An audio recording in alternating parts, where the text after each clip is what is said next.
Disclaimer. This video about the Titanic is for educational and entertainment purposes only. The information presented may not be completely accurate or reliable, and the views expressed are those of the content creator alone. Viewers should conduct their own research and seek professional advice before making any decisions or taking any actions based on the information provided. When the Titanic sank in 1912, it shocked the world, but at the same time, there were some people who had a different view of the truth. In recent years, many conspiracy theorists have raised doubts online. Did the Titanic really sink? Everyone agrees that a ship did sink in the North Atlantic on April 15, 1912, and around 1,500 passengers died. However, conspiracy theorists argue that the ship that sank was not the real Titanic, but rather the Olympic, another ship owned by the same company, and that the cause of all this was a runaway insurance scam.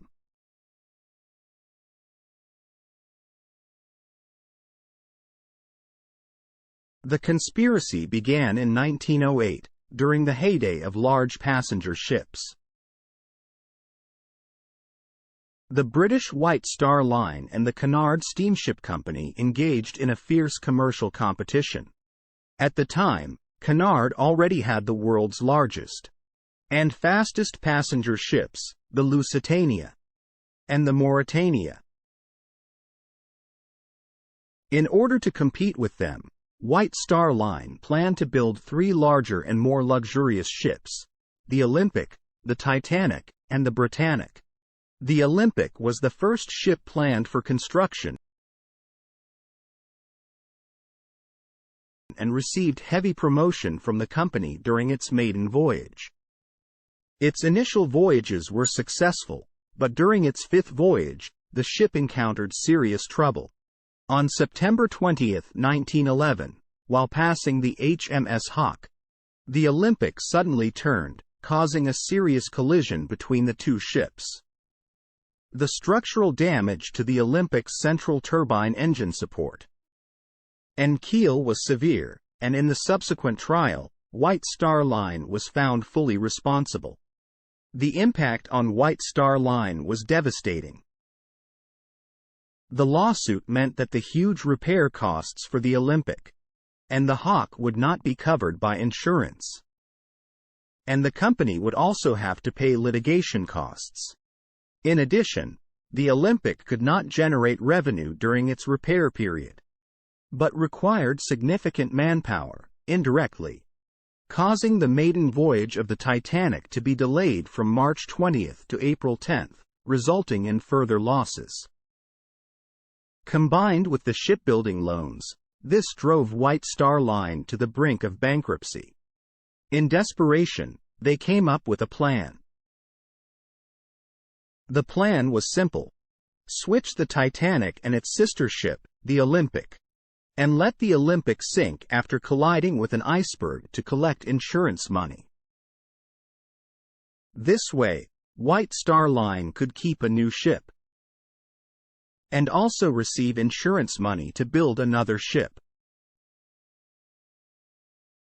As for the feasibility of the switch,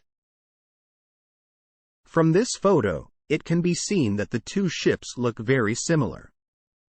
Unless you looked at the nameplates on both ships, it would be really hard to tell which one was the real Titanic. Once the plan was approved, White Star Line began to modify the ships. In addition to the basic task of switching the nameplates, they also laid carpets on the floors because the Olympic had tiled floors, and if they didn't do this, people would notice drink stains and footprints all over the new ship. In addition, part of the ship's structure was also modified, such as replacing some of the cabins on B deck with corridors, making the switch plan more credible.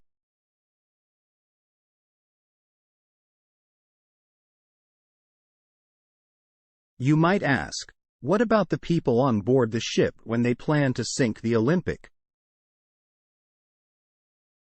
Although the insurance scam itself was not ethical, White Star Line was not a bunch of villains. They had already arranged for their other ship,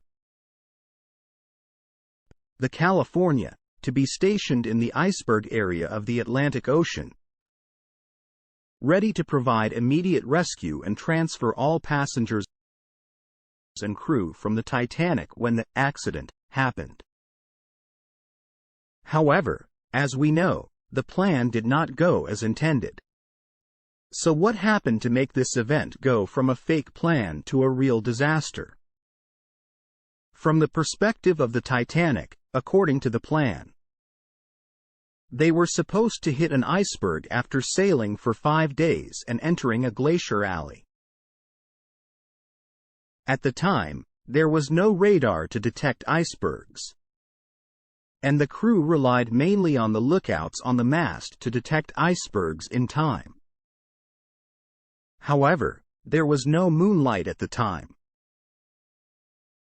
and the ship did not have binoculars, which prevented the lookout from observing properly. As a result, 9 minutes after entering the glacier alley, the ship turned too late and hit an iceberg. The Titanic sent out multiple distress signals, but none of them were answered. At the same time, there were also mistakes made with the California. At that time, the UK was experiencing a severe coal miners' strike, which caused the California to take a lot of time to obtain coal, delaying its departure. In order to arrive at the rescue location before the Titanic, the California had to rush at full speed, ignoring other ships. This is why, although it appeared about 12 nautical miles away from the accident site, it did not respond to the distress signals. Ultimately, this series of accidents turned the whole incident from a simple insurance scam into the most serious maritime disaster in history. Both ships, the Titanic and the California, belonged to the White Star Line Company.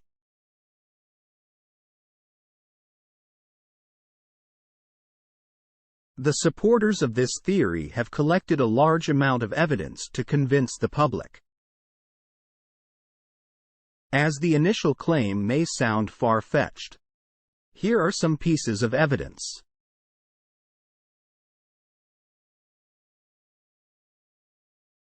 According to photos taken during the construction of the Titanic, there were 14 neat windows on the sea deck of the ship's side. However, at the time of departure, the number of windows changed to 16, and the arrangement of windows was identical to that of the Olympic.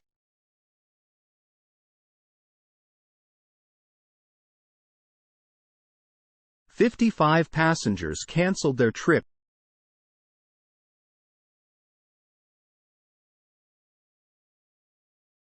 at the last minute and were saved from the disaster.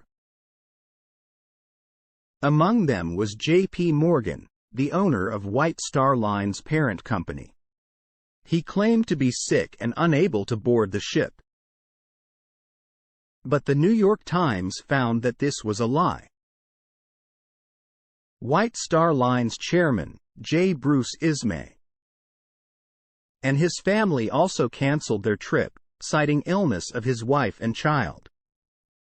However, a few days later, someone found them on vacation in Wales.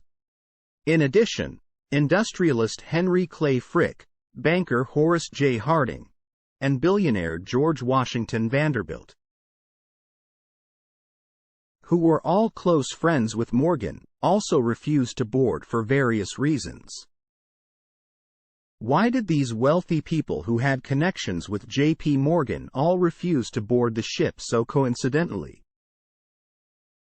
This incredible coincidence is where conspiracy theorists often focus. They believe that these people collectively lied because they knew in advance that the Titanic would sink.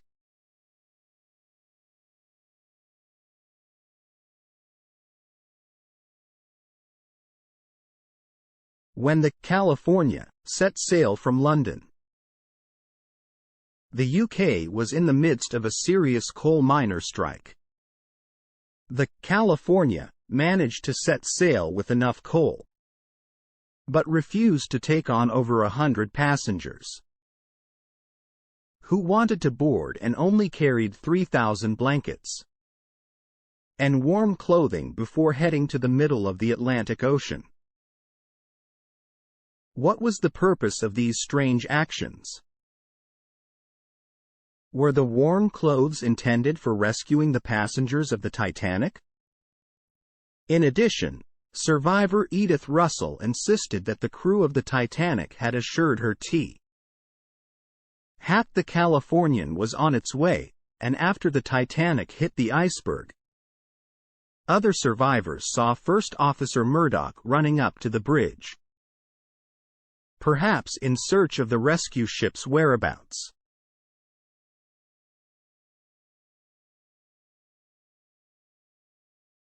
Survivor Lawrence Beasley, a second-class passenger, once said that he could see the sea from the left side of the ship's window, but could only see the sky from the right side. In theory, the scenery seen from the port and starboard windows of a horizontally moving cruise ship should be similar, and there should be no such situation where one can only see the sky on one side and the sea on the other unless the ship's structure is structurally tilted due to collision or other factors.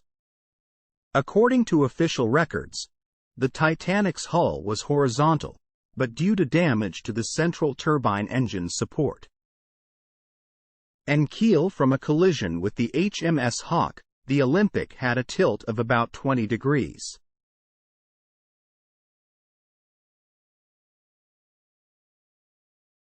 This is the promotional poster for the Titanic's maiden voyage. But the ship in the poster is actually the Olympic. Did they intentionally make a mistake to make the switch easier?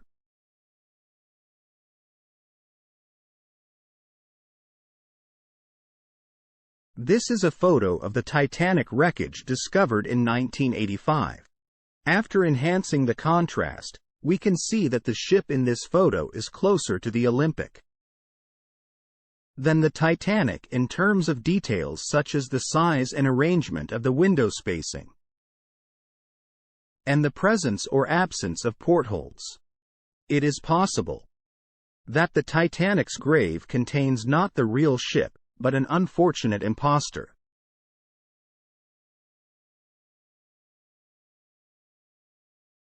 Although conspiracy theorists have provided detailed evidence, opponents have also made many responses to explain that the switch theory is a ridiculous idea. 1. Sinking the ship is not cost-effective.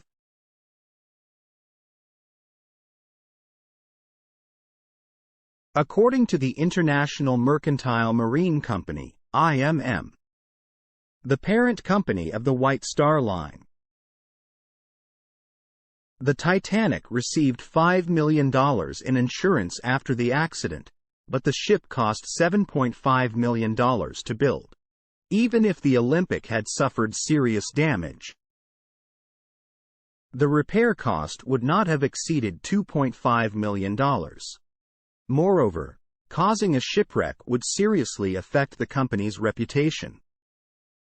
News editor Maurice Farrell said that the net loss caused by the sinking incident to the IMM could be between $2 million and $3 million. Any company with a normal brain should be able to calculate that sinking a ship for insurance money is extremely unprofitable. 2. These two ships are not as similar as people think.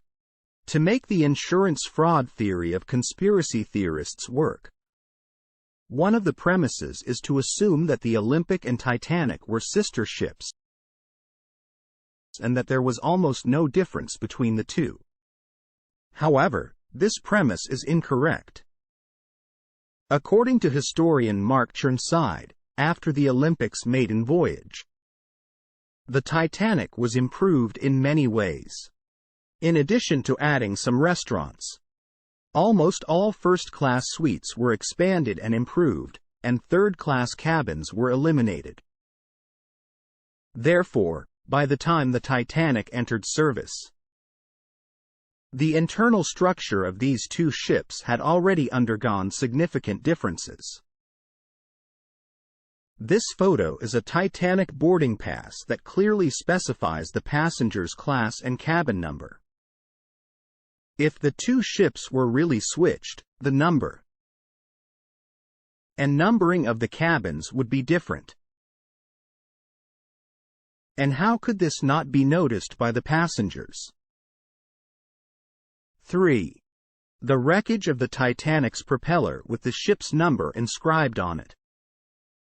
In the wreckage of the Titanic discovered in 1985, the shipyard number 401 for the Titanic was found engraved on the right-wing propeller, instead of 400 for the Olympic. Moreover, the propellers of these two ships cannot be interchanged due to their different pitches. 4. Deliberately sinking a ship is harder than one might think. From a historical perspective, ship collisions with iceberg are extremely rare, and even in such cases, ships usually do not sink. Prior to the Titanic, the last recorded iceberg collision occurred in 1907, when the German ship Kaiser Wilhelm der Grosse struck an iceberg, but still managed to complete its voyage safely. The sinking of the Titanic was the result of a series of abnormal circumstances. In April, the ice was further south than normal, and the lack of moonlight on the night of the accident delayed the iceberg's detection. The collision with the iceberg caused significant damage to too many watertight compartments on the starboard side, resulting in the overflow of water and the sinking of the ship. The entire sequence of events was extremely complex and precise, and had any of the variables been different, the ship might not have sunk. Given the multitude of variables and the many ways things could have gone wrong, it is unclear how those responsible for the sinking could have been so confident of their success.